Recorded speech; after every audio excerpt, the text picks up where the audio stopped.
touch. Yes. So I was hoping that you could start with, I know that it's been talked about a little bit today, but what you see as the intersection between tech and health in terms of making sure that we have a decent pipeline of talent and making sure that, the workforce is stable. Yeah, so, I mean, honestly, I'm not sure about the connection between tech and health. Yeah. I did talk a while ago to a venture capitalist about what we were doing at Wellville, which is fundamentally making people healthy, and I'll get into that more. Mm-hmm. And he said, "Oh, Esther, that's so sweet of you, but 10 years from now, everybody's going to have a Fitbit, and it won't be necessary." Yeah. I felt like saying, "Yeah, dude, you should fly commercial more often." So Yeah. I am trying to figure out how to position this for this audience. And fundamentally, when we talk about economic development, we don't say, "Oh, we're preventing poverty." Mm-hmm. We say we're building an economy, we're building productivity, we're creating this amazing economic engine. And tell them, Mm-hmm. I say, no, actually we're building resilience. We're developing this asset of healthy human bodies and minds that's productive, just in the way economic development is developing economies, companies, employment opportunities. Mm-hmm. So that's tougher than it sounds, but from the point of view of a business person or a taxpayer, if we don't have healthy people who come to work almost every day and are resilient and productive, and when they get sick, they get better quickly, and if they have cancer, they have a reasonably good chance of surviving versus if you already have diabetes or COPD or hypertension. Anything that assaults you is going to have a much worse outcome. Mm-hmm. So that's why it's worth investing in health. And I know that Wellville is working in multiple communities and doing a lot of different things in each of them, but if you can give us a little bit of an overview, and then maybe we can dig into a specific case. So the first thing is they're communities, they're not cities. Right. And originally, back in 2014, we put out a call for applications for communities of under 100,000 people that wanted assistance and coaching for their own coalition, which was going to be the applying body to make their communities healthier. We got 42 applications, to my great delight. That's great. And my CEO and I went and visited 10 of them the summer of 2014, Mm-hmm. which was an incredible education. So these are mostly godforsaken places with a nice upper middle class that somehow got lucky and had some assets. And this is an overstatement, kind of a lot of low-income people who basically were being beaten down by everything from card payments to being sick to the opioid addiction. Mm-hmm. And it's not just the people dying, it's the people who are living addicted. Yeah.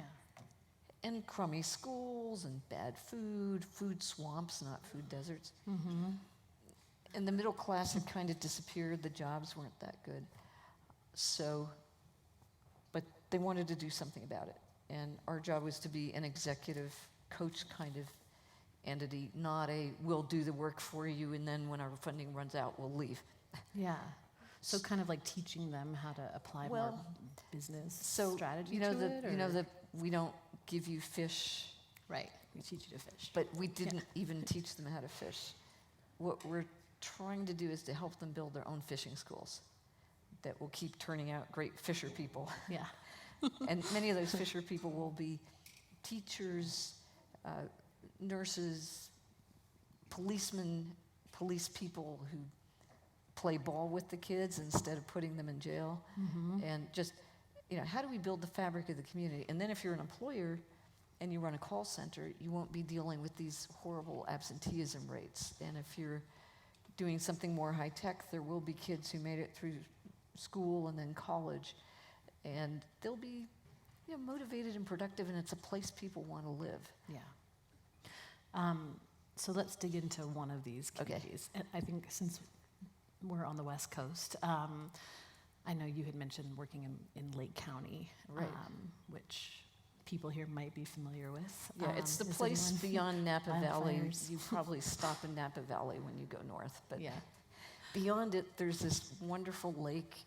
They grow grapes and pears and walnuts and, of course, marijuana. Yes. Great population if you want to do indoor gardening. And it's stunningly beautiful, but it's also, they kind of lost a lot of their economic oomph when you could get cheap flights to Hawaii instead of going north to Lake County for summer weekends and stuff like that. Yeah. So in Lake County, there was indeed an outfit that was working to improve the health, but it wasn't being very effective. Mm-hmm. But they did bring us in, and we kind of helped give them advice, and we sort of poked, but again, it's not a nice white lady from New York telling them everything. Right. It's, let us help you do what you want to do. And so now there's a new outfit called Hope Rising. The two anchor board members and contributors are the two hospital systems, Adventist and Sutter Health, Mm-hmm. familiar names down in the valley. And Partnership Health Plan is the Medicaid insurer, Tribal Health, which is with the Native American community. So there's about 67,000 people, maybe 7,000 or 8,000 Native Americans. And, you're a fair number of migrant workers and a lot of people who are addicted, many vets, Yeah. and a homeless problem. So they're beginning to move from pilot programs and food banks to how can we build something sustainable that will provide employment, that will be lasting, and create enough of a motivated workforce that maybe somebody would come up there and put up a call center, and then someone else will say, boy, there's a lot of artists up here. We could have a design group, and some remote work, some actual local. They should be exporting a lot more produce. The farmland is Right. about a quarter or a tenth the cost in Santa Rosa. Yeah. But the reality is the roads up there are fairly constricted. So, but it's stunningly beautiful, and it's beginning to get this sense of community. So Wellville is a 10-year project. It ends in 2024, and the purpose is, so I used to be a journalist, and I think the best way to persuade people is not to lobby them or argue with them, but to just show them. This is what it looks like when you invest in health. And it's going to take a while. And believe me, they won't be done by 2024. Mm-hmm. But the goal is to show results that you can see without using multiple regression analyses and AI and all this other data mining. But the mayors get reelected, the kids are graduating, the kids who graduate and go to college come back, and just that's what we want to show. Yeah.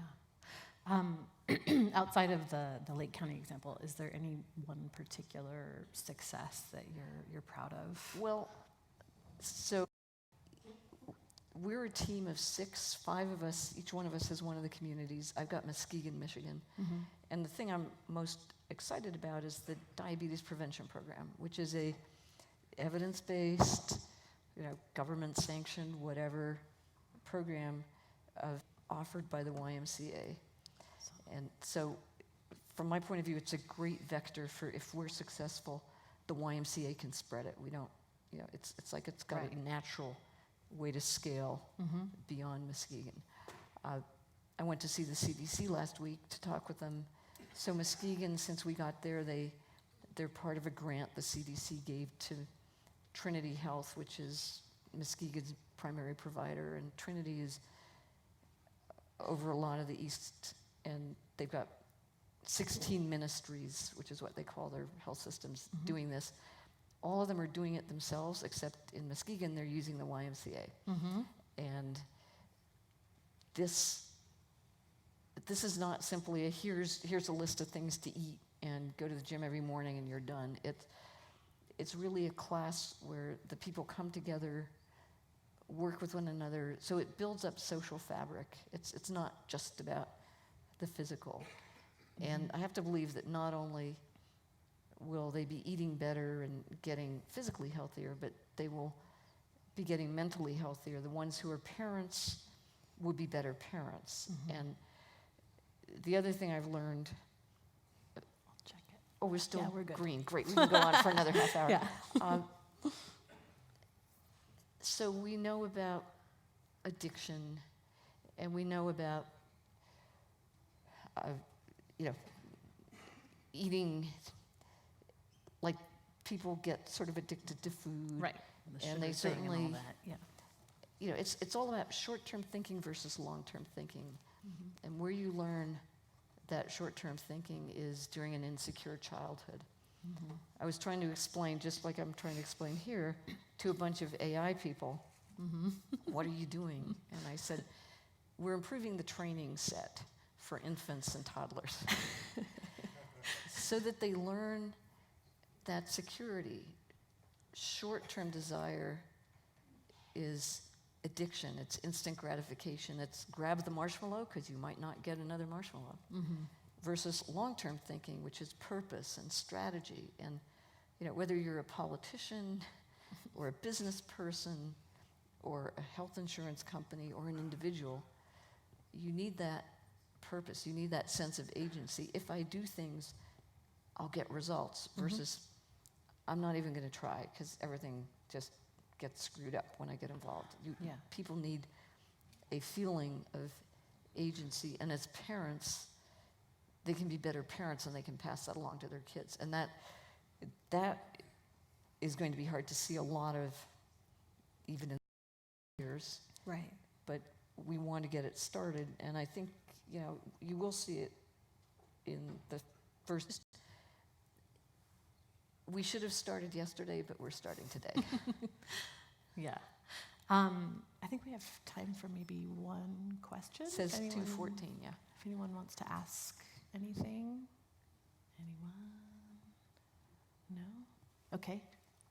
Esther, can you talk about the economic development side, which is Okay. part of the community building effort? Yeah, so, well, in two ways. One, believe me, all these communities need more jobs. They need good employers. They need employers who offer health insurance and child care and healthy food. But fundamentally, economics is incredibly important because poverty it's inextricably linked in both directions. But second, if we're successful in keeping people healthy, that is an economic asset because then the community spends less on remediation and fixing stuff that's broken, whether it's broken windows by juvenile delinquents or broken bodies because people aren't healthy. And so there is a financial return, not necessarily to whoever invested. This gets much longer term and political. I mean, I do think we should be paying for health just the way we pay for education because human bodies and minds are a collective asset. But in the short run, we're trying to simulate it in these communities. And we're using small communities because density is really important. If your neighbors are eating healthy or asking the grocery store why they don't have more vegetables, everyone around them benefits. If you try and do this in too large of a place, there's much less impact. But we firmly believe that the economic health of these communities will benefit from physical health and vice versa. But you can't do just one. You need to do all of them, and they need to kind of work together and understand the importance in both directions. But I mean, if you ask me later, I can show you all kinds of studies that show the financial returns. For example, a pre-diabetes class is going to cost about $500, and within 3 or 4 years, you'll save $2,000 or $3,000 per year on the treatment of someone who becomes diabetic and long-term, has amputations, renal failure, and again, just worse outcomes from any other health problem. Awesome. I think, yeah, we're at time, but Thank you. thank you. Yeah.